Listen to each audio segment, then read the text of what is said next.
Unlike Duisburg, the American steel industry is finding it difficult to enter new markets, despite the fact that the industry has been fighting against cheap competition from overseas for 40 years.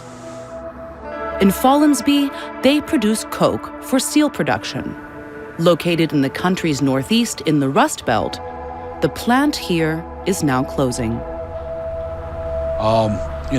I'd love to sit here and say that steel's going to be here forever. But 20 years ago, 40 years ago, if you were in Pittsburgh, you didn't think steel was going away forever. But there's almost nothing left there. Steel made the U.S. rich and powerful. The railroad, machinery, and car industries were the big buyers.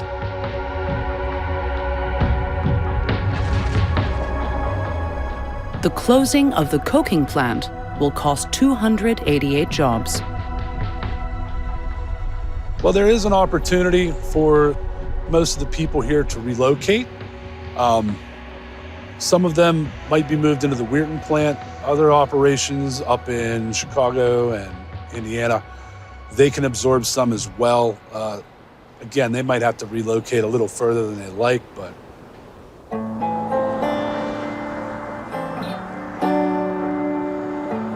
since the 90s, Weirton has closed a variety of its supply companies and steelworks.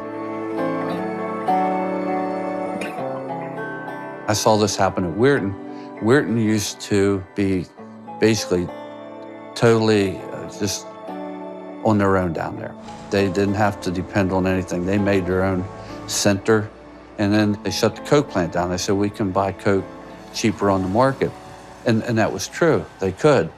But once they could no longer make those products, and then these companies that were selling it had control of it, they started raising their prices. In 2002, free global trade supplied the markets with cheap steel. To protect the U.S., President George W. Bush imposed import duties on steel from abroad. The World Trade Organization, WTO, as the arbiter of free and fair trade, found itself in the crosshairs. US-Gewerkschaften riefen zum Widerstand auf. Unser Standpunkt zur WTO ist, wir sollten ihr nicht angehören. Es kann nicht sein, dass die Vereinigten Staaten sich ihre Handelsgesetze aufdiktieren lassen. Die amerikanischen Stahlarbeiter fühlen sich betrogen. Sie können nicht akzeptieren, dass andere Länder wettbewerbsfähiger geworden sind als die USA. Wir sind die effizientesten weltweit. Das ist erwiesen. Alles, was wir wollen, sind gleiche Rahmenbedingungen. Man kann die USA nicht mit Brasilien oder China oder Indonesien vergleichen, wo es keine Umweltstandards gibt, keine Gesundheits- und Sicherheitsvorschriften.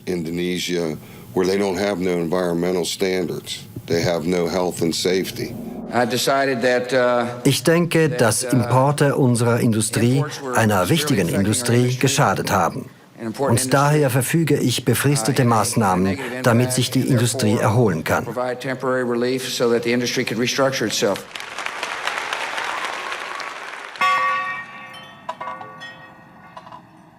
President Trump also imposed punitive tariffs.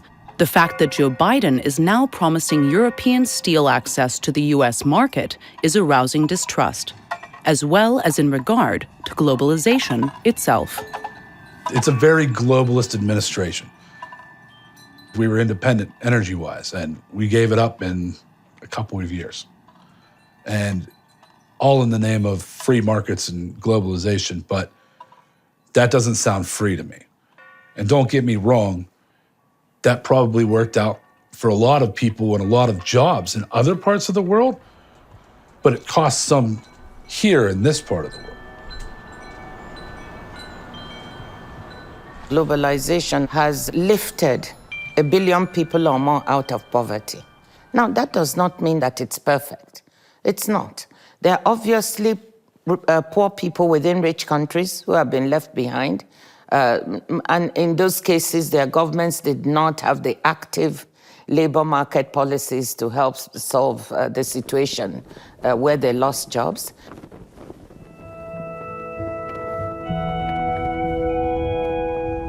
There was a point in the 80s when National Steel was going to close Weirton Steel down. We were a division of National. And I was laid off for 18 months, you know, and not just me. I mean, the whole town was laid off for quite some time. You know, our town's a survivor. You know, we'll get through it.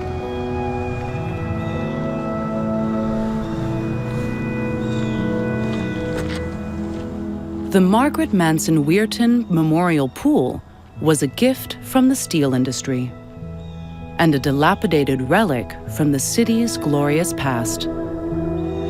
It would be sacrilege to tear it down.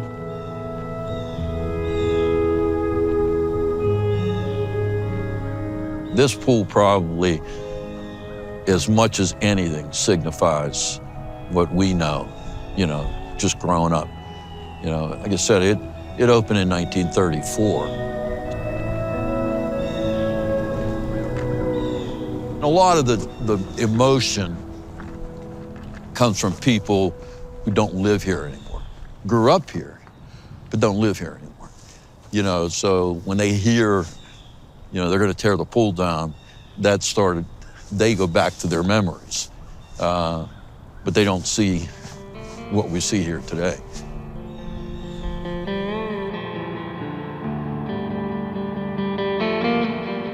Countries like India and China are still flooding the world with cheap steel. America's steel workers are losing out. Of the 14,000 jobs in Weirton, less than 1,000 remain. There is space for new industries, but America First casts its shadow. Global action is replaced by national action.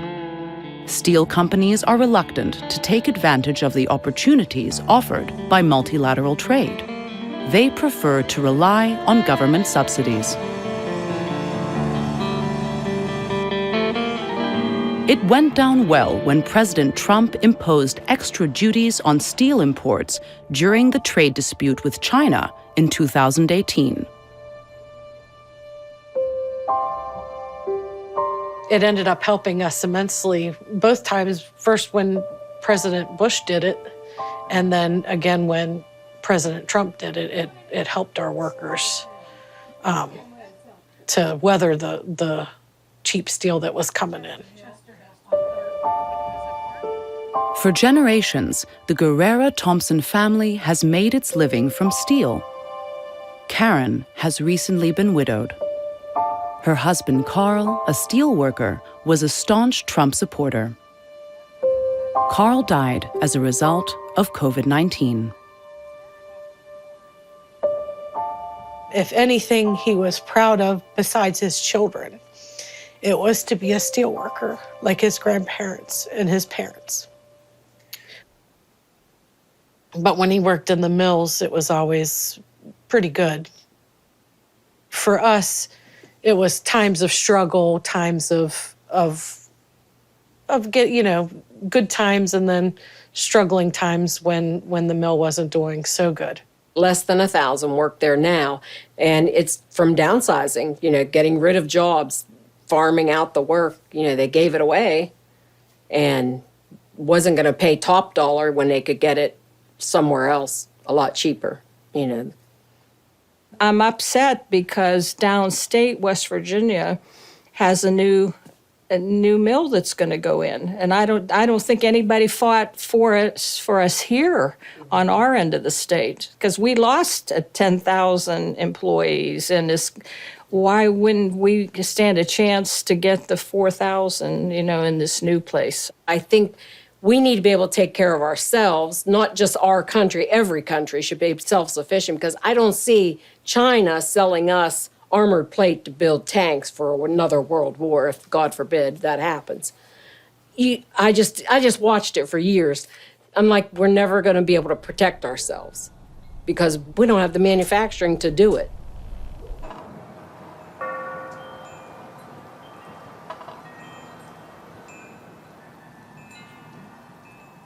The way China conducts business with the rest of the world, it's the same thing. Everybody's out for their national interest. So once the globalization gets so big, then it's inevitably going to contract once people start feeling a little bit nervous about their neighbors growing too strong, growing too wealthy. Then we're going to start worrying about our own national interest. Duisburg in Germany used both globalization and trade with China to reposition itself economically. On the other hand, America's steel trade union is looking for someone to blame for the industry's decline. Our government betrayed America, betrayed the American steelworker, and they'll do so again today. We just had a bridge collapse in Pittsburgh. We can't even get the steel to rebuild the bridge from America. You have to go overseas, and China is one of the major culprits. They have built so many steel mills, they don't have the same set of rules that we have. They don't care about their environment, which environmentally, all countries ought to be required, and all mills ought to be required to have a clean process. But China, it's a filthy country, okay? And it's a dirty country. They don't care about the environment. They don't care about the people. So many countries are coming up. Maybe some of them faster, some of them not so fast, so let's not exaggerate. But, China for sure. And some of these developments were not really thought through, so that the instruments we have, the rules we have, are a little bit outdated. They do not catch some of these developments. So that's absolutely right.